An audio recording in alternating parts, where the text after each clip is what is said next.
Les amis, nouvelle édition du Tour de France avec la carte campagne, vous la connaissez, c'est la carte avantage des salariés de la production agricole. Là, je viens de débarquer en Normandie, mais qu'est-ce que je fais ici? Ciné, il pouvait pas être là cette année, mais je t'ai réservé un super programme. Déjà, tu vas aller t'amuser au parc Festiland. Et ensuite, tu vas découvrir une culture emblématique de la Normandie, le lin, chez un liniculteur. Et puis après, tu vas aller travailler et découvrir le teillage à l'usine. D'ailleurs, je vois que tu as un beau short de travail, tu es bien habillé, tu es beau comme un tracteur tout neuf. Bah oui, j'ai été très bien équipé hier par LMA Workwear. D'ailleurs, regardez.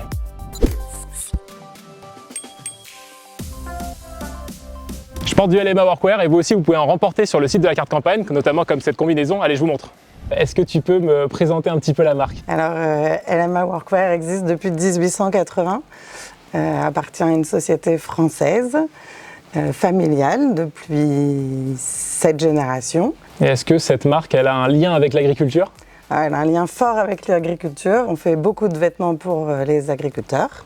On s'est un petit peu diversifié depuis quelques années vers le BTP, l'artisanat, mais le milieu agricole reste encore important dans notre cœur de métier. Et ce savoir-faire, tu me disais que c'était un savoir-faire français. Est-ce que tu peux m'expliquer en quoi justement c'en est un? Et bien justement, à Carieux, là, à côté du showroom, vous allez retrouver le bureau d'études. Notre bureau d'études est composé de stylistes qui dessinent, qui créent, qui imaginent tous nos vêtements.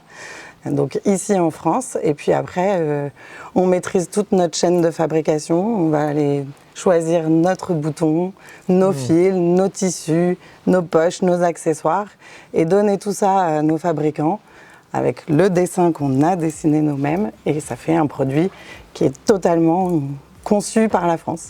Moi, par exemple, là, depuis ce matin, bon, j'ai enfilé ce short, je l'adore, je pourrais le mettre pour tout faire vraiment, il est hyper confortable, pas serré, en plus avec le côté stretch, c'est incroyable. Est-ce que toi, tu as un produit, ton produit préféré dans la gamme LMA?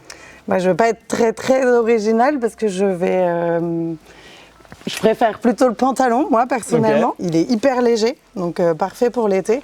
Les agriculteurs, ils ont tendance à prendre des matières épaisses, du coup plus chaudes, parce qu'ils pensent que c'est plus résistant. Là, on est sur une matière très résistante et en plus très confortable parce qu'elle est extensible sur les 4 dimensions du pantalon, ce qui est assez rare. Et en plus, il est stylé parce qu'il est un vert qui change un peu avec quelques touches fluo. C'est vrai. Solide, léger, résistant, c'est exactement ce dont les salariés agricoles ont besoin et c'est disponible avec la carte campagne. Patrick, merci de m'accueillir ici, je viens de débarquer en Normandie. Est-ce que tu peux te présenter et présenter plus largement ton exploitation? Je suis installé ici sur le site de Colombier-en-Garnie. Je suis la 4e génération de la famille qui travaille ici. Et j'ai la 5e qui vient de mon fils Adrien. Lui, il a un site sur Crolly et Vaux-sur-Seulles. Et on travaille ensemble. Qu'est-ce que vous faites comme culture dans l'exploitation? Là, on va venir à parler du lin, culture qui nous intéresse plus particulièrement. Mais on a développé aussi une production de betteraves potagères et de carottes industrielles. Alors justement, le lin.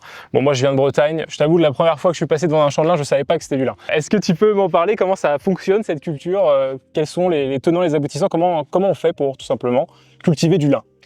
Alors, déjà, première chose, le lin, c'est une culture assez confidentielle au niveau national. Parce que globalement, on est à peu près sur 160 000 hectares, ce qui ne représente rien au niveau national. Par contre, c'est une culture avec un potentiel de forte valeur ajoutée, mais c'est une culture aussi à très haut risque.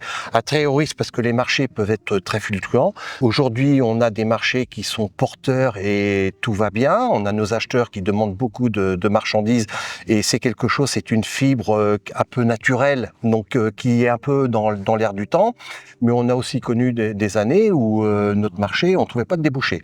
Donc il y a ce côté-là, et il y a aussi le fait que le lin est une culture à risque au niveau des aléas climatiques. Ce qu'il faut bien comprendre, c'est que le lin, c'est une culture qui pousse en 100 jours à peu près. C'est une somme de température. Donc le lin, on va être amené à le semer au printemps, fin mars à début avril, suivant les conditions météo et suivant les réchauffements de nos sols.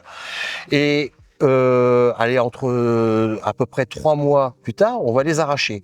Le lin, il arrête de pousser dès qu'il arrive en fleur. Okay. Donc, quand vous n'avez pas d'eau, par exemple, et vous avez les températures qui sont là, il va monter en fleur, mais par contre, le lin ne va pas pousser. Okay. Donc, ça sera compliqué. Donc, c'est pour ça que je dis que c'est une culture à potentiellement haute valeur ajoutée, mais c'est aussi une culture de passionnés parce que c'est une culture à risque. Et il faut bien la connaître. Donc maintenant, le lin, on voit, il est sur pied, il n'est pas en fleur. Qu'est-ce qu'on va en faire? Quand il a fini de pousser, il faut qu'il mûrisse sur pied. Et après, vous avez des machines qui vont arracher le lin et qui vont le mettre en tapis, à plat. Ok. J'en ai vu quelques-uns, ouais. Voilà. Ce qui fait le marché du lin, c'est quoi? C'est sa longueur, c'est sa force, c'est-à-dire que le fil, il faut qu'il tienne. C'est sa division, sa finesse et sa couleur. Okay. Donc, c'est un ensemble de facteurs. Pour arriver, une fois que le lin est arraché, pour arriver à trouver cet ensemble de facteurs, c'est une accumulation d'hygrométrie, de pluie et de soleil. Alors, tu as des années, quand tu vas avoir de l'eau pendant 15 jours sans soleil, les lins vont avancer très vite, mais ne vont pas être bons et il va falloir les rentrer en catastrophe. Et inversement, quand tu as du soleil, le lin ne va pas arriver à travailler pour prendre sa bonne couleur. Donc, il n'y a pas vraiment de définition. Le lin, une fois qu'on l'a arraché, c'est-à-dire que là, en gros, les lins ici, ils vont être arrachés à peu près en moyenne sur la plaine de Camp Nord autour du 14 juillet. Okay. En gros, tu peux compter entre 3 semaines et jusqu'à 2 mois.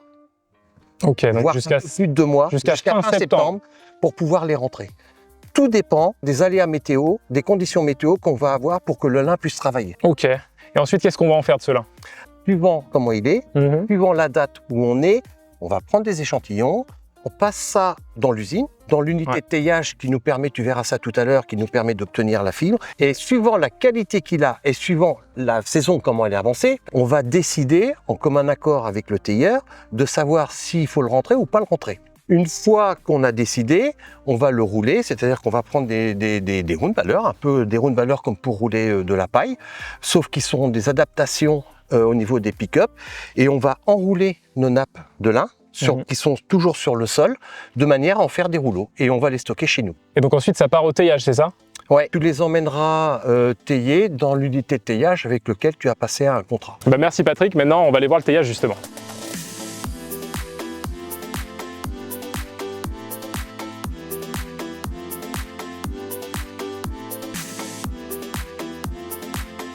Je viens d'arriver à la coopérative linière du nord de Caen et on va regarder justement comment on passe de ce lin qui a été récolté et pressé en un produit qu'on va pouvoir transformer ensuite en des vêtements. Alors première étape, c'est très simple, les bottes sont amenées ici de chez l'agriculteur et on va ensuite les faire convoyer ici sur des tapis et elles vont être amenées par cette navette directement sur les lignes de production. Ensuite de ça, on va retirer les ficelles qui sont sur les bottes pour pouvoir retrouver la nappe comme elle a été laissée dans le champ une fois qu'elle a été pressée.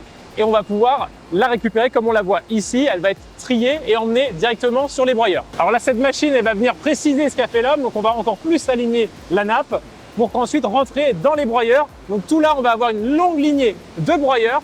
Une fois qu'on a passé l'étape du broyeur, tout a été concassé, on va avoir la fibre, mais il faut encore passer dans une turbine qui va venir tout nettoyer et faire tomber le bois. Et donc là, typiquement, voilà ce qu'on récupère, le bois et les impuretés qui ont été retirés de la fibre de lin via les deux précédentes machines. Ici, on va trier les fibres de lin. Alors nous, on le voit pas forcément, mais il y a des différences de couleurs. On va chercher à avoir la botte la plus homogène. Là, par exemple, on le voit, il y a des petites nuances blondes et du coup, il a été retiré. Ensuite, tout ce lin va rentrer dans cette presse pour en faire une balle ronde. Et d'ailleurs, on en a une juste ici. Et pour conclure, petite anecdote, rien ne se perd dans le lin, on retrouve même du lin normand dans les dollars américains. Bon allez, moi vous savez quoi, je suis fatigué de tout ce travail, je vais me détendre un peu.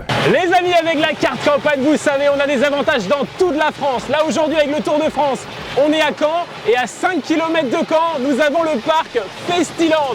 Et justement, évidemment, grâce à la carte campagne, vous avez des réductions pour accéder au parc. Et alors moi j'ai fait les attractions que j'ai adorées, notamment l'erratique qui m'a complètement retourné. On doit accrocher la... Je préfère le faire moi-même. Ah ouais! Ah ouais! Oh non, pas en arrière!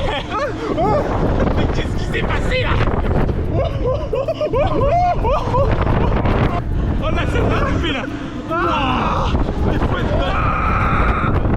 Il y a eu la cascade aussi. Ah ouais! Ah oui! Non, non, non, je vais te tromper! Ah non, non, non! Non! Ah mais c'est un truc de ouf! Ah ça va! Ah je me disais on est mort! On a fait un super roller coaster, hein, vraiment!